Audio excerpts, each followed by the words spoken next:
Hello students, मेरा नाम है मिश्रा वाला। Welcome in UPSC guide. इस इंसान का सोशल मीडिया अंपायर भविष्य में टूट सकता है। मैं ऐसा क्यों बोल रहा हूँ?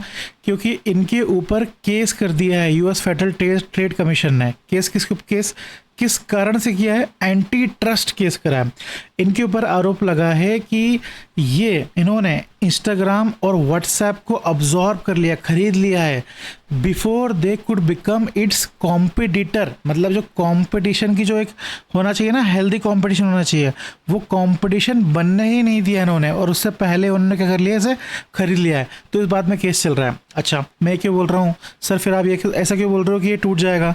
ऐसा मैं इसलिए बोल रहा हूँ कि सेम एंटी ट्रस्ट का केस AT&T कंपनी, मतलब American telecom and telegraph company के ऊपर हुआ था। किसने करा था? Again US federal trade commission ने करा था। और जो उसका रिजल्ट ये हुआ था कि ये American trade and telegraph company को टूटना पड़ गया था। इसलिए मैं ये बात बोल रहा हूँ। चलिए आगे बढ़ते हैं। इस वीडियो को अगर आप देखोगे तो आपको मालूम चलेगा कि किस तरीके से ये चीज़ हो रही है। मतलब एक मिनट,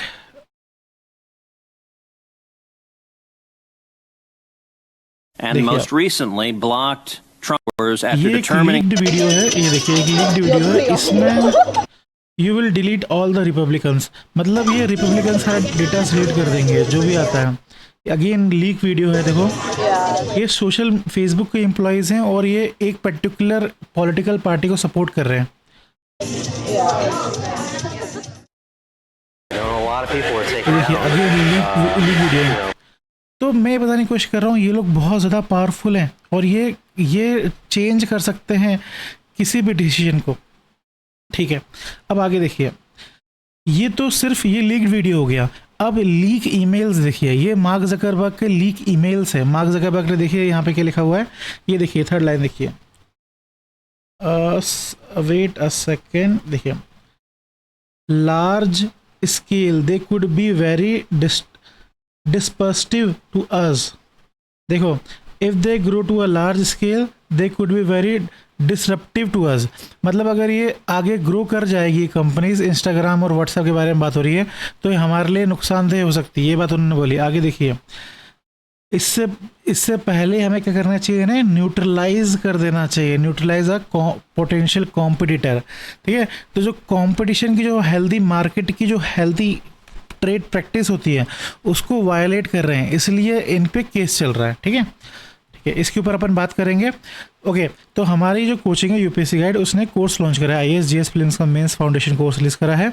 इसकी फ़ीस बहुत कम है। अगर आपको और भी डिस्काउंट चाहिए तो आप अमित सर कोड यूज़ कर सकते हो, या फिर इस क्वेश्चन का आंसर आप दे सकते हो हमारे कमेंट सेक्शन में, तो आपको और भी डिस्काउंट मिल जाएगा। चलिए आते हैं फिर से न्यूज़ में। देखिए, ये जो आप नीचे देख रहे हो, ये है सोशल मीडिया के इन्फ्लुएंसर। ये सोशल मीडिया के इन्फ्लुएंसर है। और ये जो हीरो है हमारे पास, ये सोशल मीडिया का इन्फ्लुएंसर है। मतलब ये सोशल मीडिया को ही इन्फ्लुएंस कर देते हैं। ये सोशल मीडिया के अंदर इन्फ्लुएंसर है और ये सोशल मीडिया को ही इन्फ्लुएंस कर देते हैं। He is a very powerful person. ये मतलब सोशल मीडिया जो इनका अंपायर बिल्ड हुआ है, ये इन्वेंशन के दम पे नहीं हुआ है, ये एक्विजिशन के दम पे हो रहा है। और ये एक्विजिशन कैसे हो रहा है? ये इन्होंने जो कंपनीज एक्वायर करी हैं, ये कंपनीज एक्वायर इन्होंने कंपटीशन को एलिमिनेट करके करा है। और ये जो खेल खेला है ना इन्होंने, ये सबसे बड़ा खेल है, biggest power play in the tech history. अभी तो ये लोगों को ये बात समझ में नहीं आएगी, पर फ्यूचर में जैसे जैसे ये चीज़ क्लियर होती जाएगी, वैसे वैसे लोगों को मालूम चलेगा कि इलॉन मस्क इज़ द, मतलब his play from the front. मतलब इलॉन मस्क सामने से खेलते हैं, पर ये इंसान पीछे से खेलता है और बहुत गंदा खेलता है इंसान। ठीक है, तो biggest power play in the tech history. मैं बताता हूँ आपको कि कैसे ये biggest power play in the tech history, मतलब ऐसा गेम कैसे, वो बताता हूँ मैं आपको। 2010 तक की टॉप में थे, बट उसके बाद क्या हुआ, इनका जो बिज़नेस है उसमें थोड़ा सा गिरावट शुरू हुई। हुआ क्या पहले कि यूथ माइग्रेट होते गए इंस्टाग्राम की तरफ। फ़ोटोज़ इंस्टाग्राम पे अच्छा लगता है, तो यूथ इंस्टाग्राम की तरफ माइग्रेट होने लगे। व्हाट्सएप की तरफ मैसेजिंग का जो इवोल्यूशन हुआ, वो व्हाट्सएप की तरफ होने लगा, क्योंकि व्हाट्सएप बहुत प्राइवेसी देता है और मतलब सिंपल एक टूल है, इसलिए व्हाट्सएप में क्या होने लगा, मैसेजिंग होने लगी, जिसके थ्रू फेसबुक का जो यूज़ है वो कम होता गया। फिर क्या हुआ 2010 में, 2010 के बाद 2012 आता है।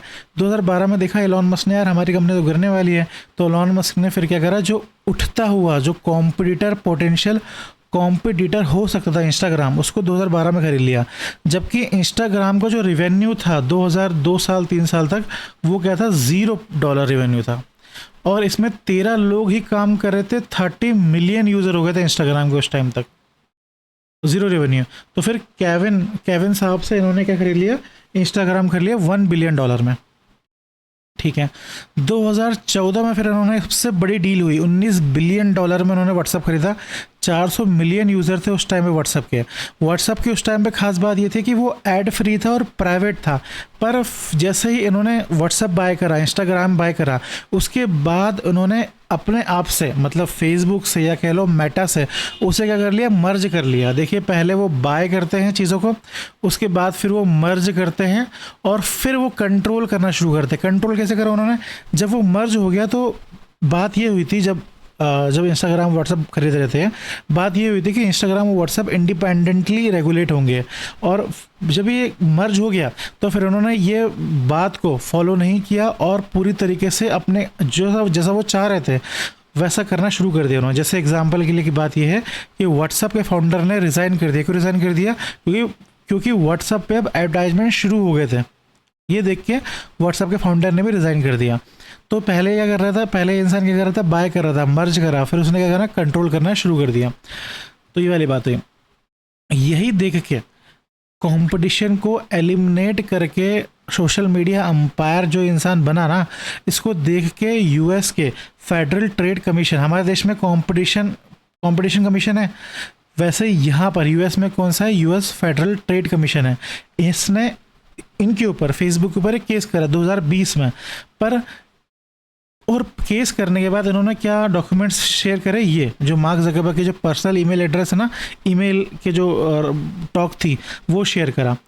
पर फिर मार्क ज़करबर्ग ने बोला कि ये सब स्पैम थे, ये सब मैंने सेंड नहीं करे थे, किसी और ने मेरे तरफ मतलब स्पैम करा था। तो फिर ये केस 2021 में डिसमिस हो गया था। फिर से 2024 में फिर से ये केस रिफाइल हुआ है और ये फिर से इस पर बात चल रही है। ठीक है, और इस बार एफटीसी ने स्ट्रॉन्ग आर्गुमेंट सबमिट करा है। देखते हैं आगे क्या होता है।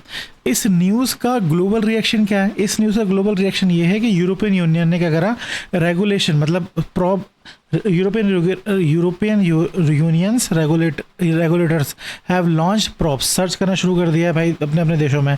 इंडिया ने भी इन्वेस्टिगेट करना शुरू कर दिया, डेटा शेयरिंग के ऊपर रेगुलेशन करना शुरू कर दिया है। ऑस्ट्रेलिया एंड ब्राज़ील ने भी डिजिटल मोनोपोलीज में, ये डिजिटल मोनोपोली थे भाई, व्हाट्सएप, इंस्टाग्राम और ये फेसबुक, ये अपने आप में एक सोशल मीडिया मोनोपोली थे, इसके ऊपर कंसर्न रेज करा है ऑस्ट्रेलियन ब्राज़ील ने भी। ठीक है, अभी न्यूज़ आ रही है, मतलब लेटेस्ट अभी ये न्यूज़ है कि मार्क ज़करबर्ग क्या कर रहे हैं, अवॉइड कर रहे हैं एंटी ट्रस्ट केस से, 450 मिलियन डॉलर का सेटलमेंट करना चाह रहे हैं, पर अभी तक ये कंप्लीट नहीं हुआ है। ठीक है, ये बहुत सारे मतलब इनकी अभी पिछले 1 महीने में, जब से ट्रम्प साहब आए तब से इनकी 3-4 विजिट हो चुकी है। कहाँ पे, व्हाइट हाउस की 3-4 विजिट हो चुकी है। तो ये बाहर से ही केस को सेटल करना चाहते हैं, पर अभी तक ऐसा हुआ नहीं। देखते हैं आगे क्या होता है। ठीक है, अब देखते हैं how this news might impact India, ये न्यूज़ इंडिया को कैसे इम्पैक्ट और इंडिया को इससे क्या सीखना चाहिए।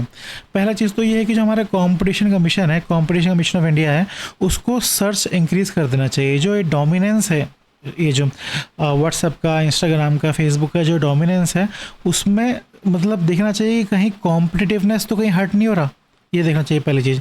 दूसरी चीज़, जो मोनोपोली है, इनकी मोनोपोली को कम करना चाहिए। तीसरा ये है कि मोनोपोली कम कैसे करेंगे, तीसरा ये है कि इंडिजीनियस प्लेटफॉर्म को हमें सपोर्ट करना चाहिए, लाइक कू, लाइक सैंडेस, इन ये जो इंडिजीनियस प्लेटफॉर्म्स हैं इन्हें सपोर्ट करना चाहिए। डेटा सॉवरेनिटी कंसर्न हमें और टाइट कर लेना चाहिए, डाटा प्रोटेक्शन लॉस को, और डिजिटल स्वदेशी की तरफ हमें जाना चाहिए। अगर हम इन सब चीज़ों को फॉलो करेंगे तो हमारे यहाँ जो कंपटीशन है, हेल्दी कंपटीशन बना रहेगा और हम सेफ रहेंगे डेटा वाइज। ठीक है, अगर आपको इस न्यूज़ का अगर आपको PDF चाहिए तो आप हमारा टेलीग्राम चैनल ज्वाइन कर सकते हो, ये है उसका लिंक, एक QR कोड से आप ज्वाइन कर सकते हो। बाकी thank you, please like, comment and share and subscribe our channel. हम अगर आपको 1-to-1 मेंटरशिप सेशन ज्वाइन करना है तो आप इस नंबर पे कॉल कर सकते हो, 7887888819। Thank you.